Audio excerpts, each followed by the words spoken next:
Our scripture this morning comes from Matthew's version of the resurrection, beginning with chapter 28, beginning with verse 1. After the Sabbath, as the first day of the week was dawning, Mary Magdalene and the other Mary went to see the tomb. And suddenly there was a great earthquake, for an angel of the Lord descending from heaven came and rolled back the stone and sat on it. His appearance was like lightning, and his clothing white as snow. For fear of him, the guards shook and became like dead men. But the angel said to the women, "Do not be afraid, for I know that you are looking for Jesus who was crucified. He is not here, for he has been raised, just as he said."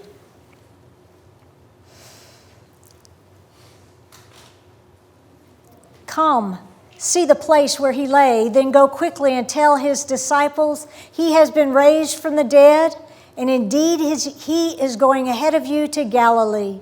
There you will see him. This is my message for you. So they left the tomb quickly with fear and great joy and ran to tell his disciples. Suddenly, Jesus met them and said, "Greetings." And they came to him, took hold of his feet and worshiped him. Then Jesus said to them, "Do not be afraid. Go and tell my brothers and sisters to go to Galilee. There they will see me." May God's word fill our hearts and transform our minds.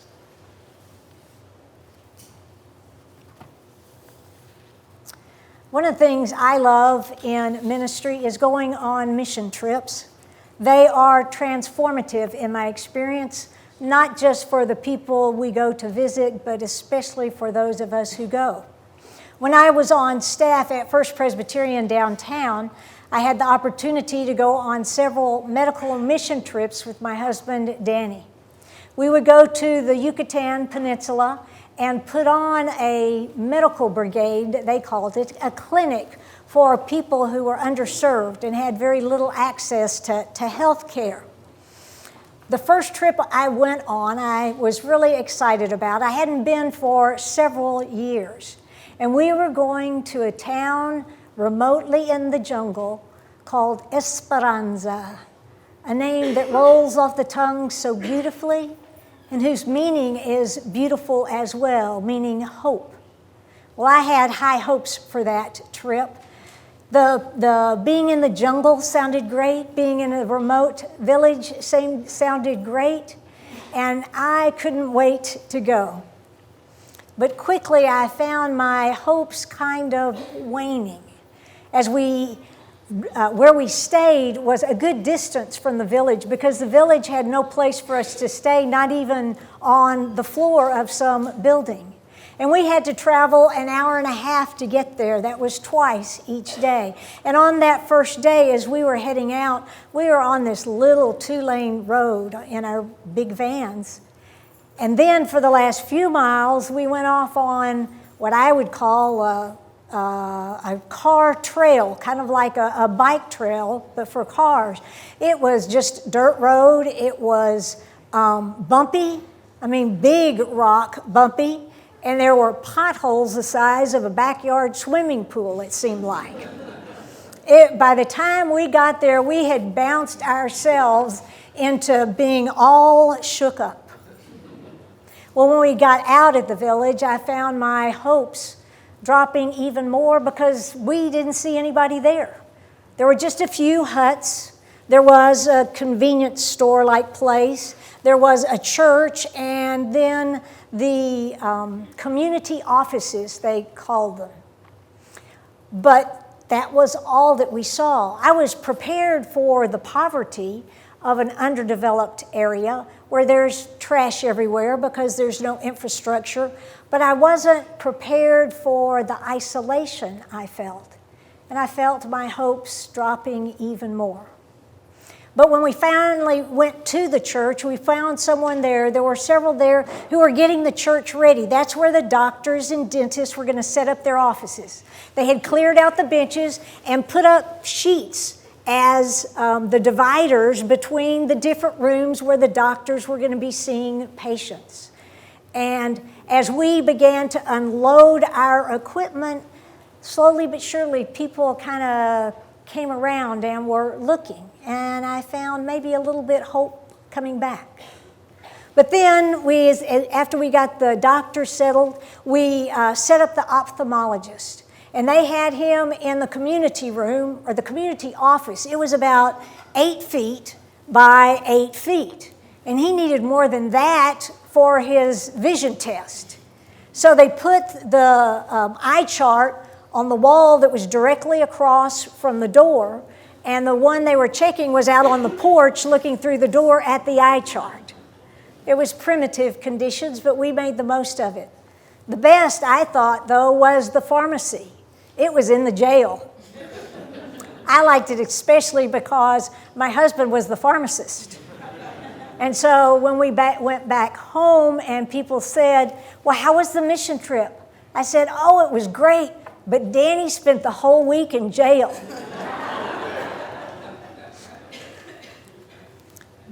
But I have no medical expertise. So my job was to play with the kids, and I was excited about it. We had brought Vacation Bible School type supplies for arts and crafts, for recreation, for all of that kind of stuff, but I couldn't find any kids. And so I just thought, what am I going to do for 4 days? But as we waited to begin, people began to show up more and more. There were a lot of homes around there, but because of the dense vegetation, we couldn't see them. And so the brave ones came and checked out what the doctors had to say to them. And then they went and told others. And the next day when we showed up after our bumpy ride, then there were already people there waiting for us, wanting to see the doctor. And then the next day we found out that people were coming from further distance, having to walk that much further, because they had heard not just about the good health care they got, but by the compassionate care they received as well. And then finally on the last day, about midday, a big old stake bed truck pulled in. And the organization we were working with somehow got a hold of that, and they opened the doors off the back, and here came all these other people from places too far to walk. It was a magnificent experience. It was a festive and fruitful week. And as we drove away, my heart was overflowing with love and hope, resurrected hope, by the experience of being together in God's presence, helping one another with all different sorts of things. And one of the things that amazed me most was how concerned mothers were about their children. They were the first ones up. They didn't care about themselves. They wanted their children seen.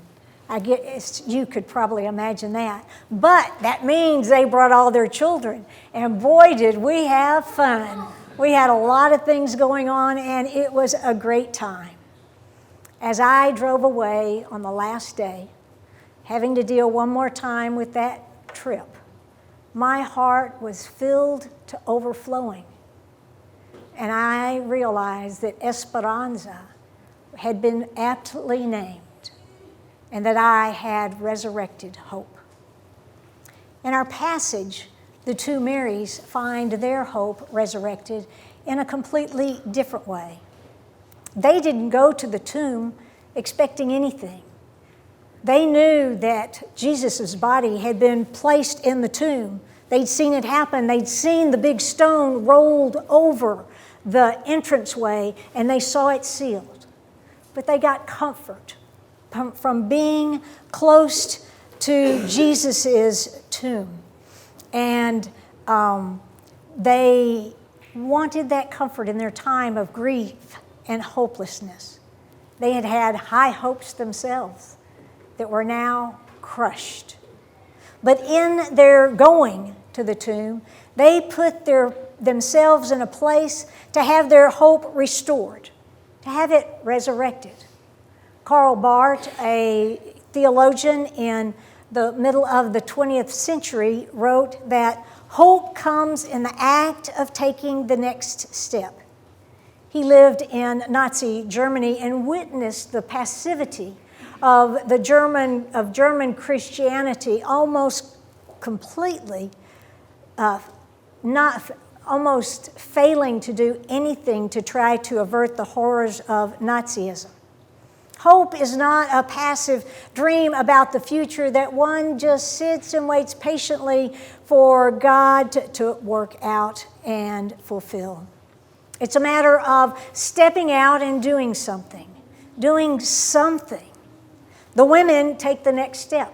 And instead of staying at home behind closed doors like the disciples, they go to the tomb. And in doing so, they experience the magnificent call to worship of that first Easter day. It wasn't just a cheery good morning, but instead an earthquake that left everyone being all shook up. The guards are shaken immediately to the point of being immobilized. An angel appears, and the first thing he says directly to the two women is, "Don't be afraid." He reassures them that they don't need to be afraid of the earthquake or of the amazing angel's appearance. But on a deeper level, the angel also proclaims that they don't need to be afraid of anything, of death or anything in life. The earthquake produced by the resurrection has rippled a seismic shock throughout history and signaled that the fault lines of human history have shifted dramatically toward grace and love and hope. God keeps promises, and God's mercy will prevail. The angels give the two women a mission and a message. They are to go to the disciples and tell them that Jesus has been raised from the dead, just like he said, and that he will meet them in Galilee. These two women are the human link between the almighty act of God and the community of faith. They are the first ones that God sends out with the good news that he is risen. They are the first apostles of the risen Christ. As they go, they were filled with fear and yet great joy. Joy over the good news, but apprehension about taking it into a skeptical and dangerous world. If something goes against or gets in the way of those in power or those with authority, like someone calling for racial justice or a protest for peace or advocacy for mercy, the world tries to snuff it out. The women knew that even the disciples would doubt them.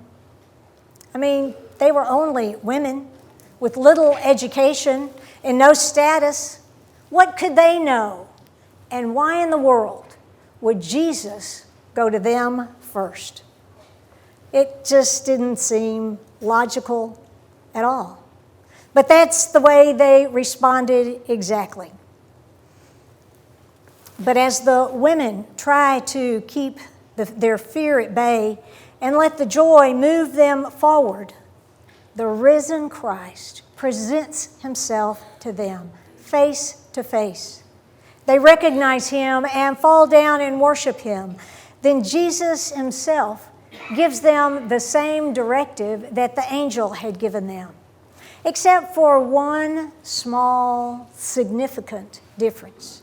In telling them to go to the disciples, he calls the disciples his brothers, his siblings, an endearing, intimate way to address those who have denied him, those who have forsaken and abandoned him. In the power of the resurrection, They and all are forgiven, restored, transformed because of God's unrelenting love.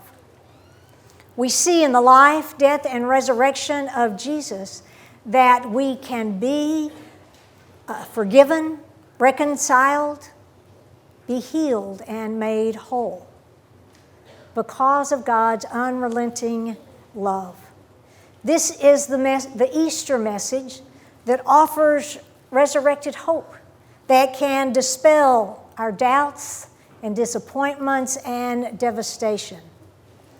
It is the angel telling us also to go and share the message with others, with all others. The message that Erica reminded all of us about when she told the story to the children. God is love, and God is with us. We are invited to be with God, and therefore be filled with love for God, for others, and for ourselves, and in that experience resurrected hope. Christ is risen. He is risen indeed.